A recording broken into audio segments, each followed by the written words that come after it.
Yo, sa mga D-Wires at mga kaputok. So kasalukuyan nandito tayo sa Bocaue, Bulacan. So nandito tayo sa side ng papuntang Santa Maria, Bulacan, kung saan nandito yung present ni Lightning Flowers or ni Tita Arlene or Madam Arlene. So dito yan.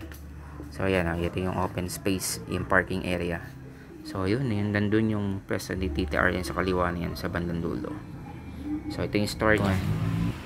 Nandito tayo sa shop ni Tita Arlene. Yan o. Pili na kayo hanggat marami pang supply. Lapit na daw magtaas. So after natin pumunta sa shop ni Madam Arlene, nagpabili kasi yung tropa doon ng ng papel. So papunta naman tayo dito sa kabilang side sa Barangay Turo or papuntang Minyang, Bocaue. So nandito naman yung mga shops nila Navarro, SRC, CPM. So nandito tayo sa store ni SRC. Ito yung store na hindi kayo makakatawad. Alam niyo kung bakit? Kasi yung prices nila napakababa na compare sa mga ibang shops. Ayan, tingnan niyo na lang tapos ipag-compare niyo, kayo na mag-compare ng prices sa iba. Kaya hindi na kayo talaga makakatawad dito. Dahil sa halos lahat ng pinagtanungan kong shops, lahat ng mga pinagkanbasan ko mula noon hanggang ngayon, ito yung pinakang mababa nagbibigay. Although meron din mga shops na medyo mababa rin magbigay, kagaya ng CPM at saka yung iba pang hindi kalala doon sa may bandang Barangay Binyan sa along the highway ng MacArthur, mababa rin yung iba doon. Yung mga hindi ganong kakilala o hindi ganong kilala, yung mga hindi pa natutuklasan ng mga vloggers. So yun, mura din doon. Pero ito yung pinakang paborito ko sa lahat ng stores kay SRC. Hindi naman tayo nakakatawad dito, pero ito yung pinaka sinisigurado kong mababa talaga ang presyo.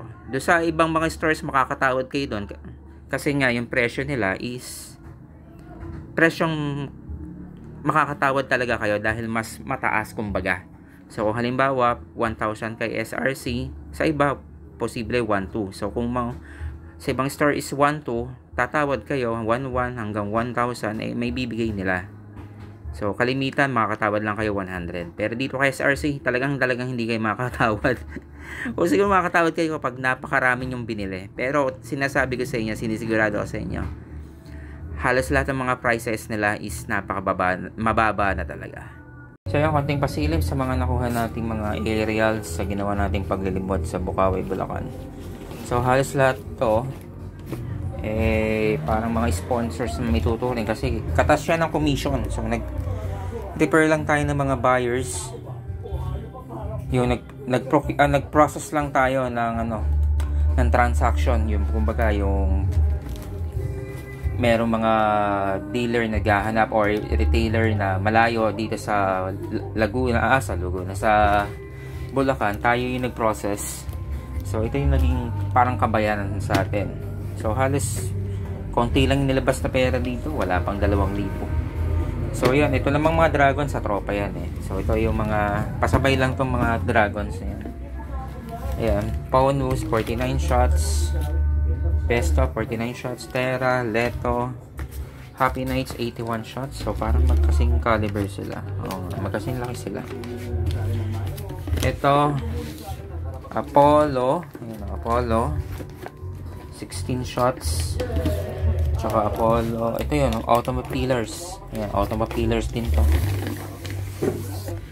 Tapos halos lahat ng whistle bomb na nakita ko sa store store ni Madam Rosalie. Kinolek ko lahat ng whistle bomb na meron siya. Ito naman, bigay nito ni Bossing GT Fireworks. Ayan, subukan ko daw. May tails to. Ayan, ito yung pinakang regular. Pero kargado yan Ito naman yung kanyang jumbo. Ayan, GT. Ayan, GT Fireworks. So hindi lang ito yung binigay niya sa akin. Teka, mayroon pa papakita. So ayan, bigay rin niya sa akin. So salamat Bossing GT Fireworks. Ang laman pala nito is hindi ko nabubuksan. OG Sawa 1,000 watts. 1,000. Lagi ako nagiging 1,000 watts. Nag-vlog kasi tayo ng speaker kaya kapag hahalo natin yung rounds at saka watts. So 1,000 rounds yan na OG. Ayan ang niya, ang laki, ang lapad. So So ito yung whistle bomb ng Dreamlight na kargado rin. Parang kasing laki ng head ng Big. Ayan. Yung unang packaging nito, yung makulay yung madaming, basta parang siya pambalot ng ng pang Christmas gift. Ngayon kulay black lang ginamit. So ayan, Dreamlight. Ayan, may Dreamlight regular na whistle bomb. Ayan, Conde. Meron din ayan, Nation. Ito yung bago ko lang magagamit, Supremo. Ayan, Supremo. So may alam ko parang may dalawang klase ng Supremo, pero parang hindi yata ako nabigyan. Sabi ko sa lahat bigyan ako ng tigli 5 piraso So ito yung Conde DK. Ayan iba yung balot niya compare dito sa regular na Conde. Ayan malaking pagkakaiba ng size niya. So una ba yun?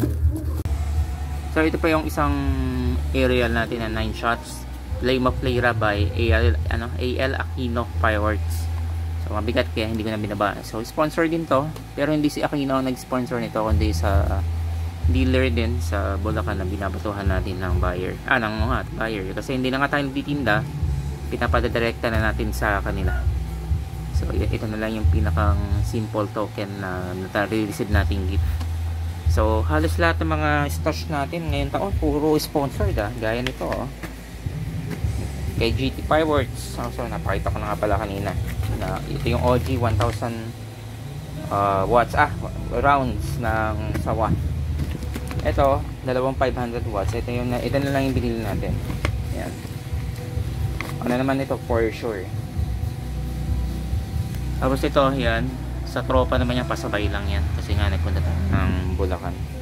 So yung mga D-wires, kung may dadagdag man tayo yung pampinali natin na triple shooter na brocade, or kung meron tayong mahagilat nung yung top crackling, ayun mas maganda yon. So yun mga D-wires, patuloy lang kayo tumutok sa aking YouTube channel. Sa mga bagong viewers, please subscribe and pakiclick na rin ang bell button para maging updated kayo sa aking mga binablog. So ibablog rin natin kung paano tayo magsiseries ng mga cakes na magkakaibang klase papunta dun sa bombshell. So salamat sa patuloy niyong pagtutok.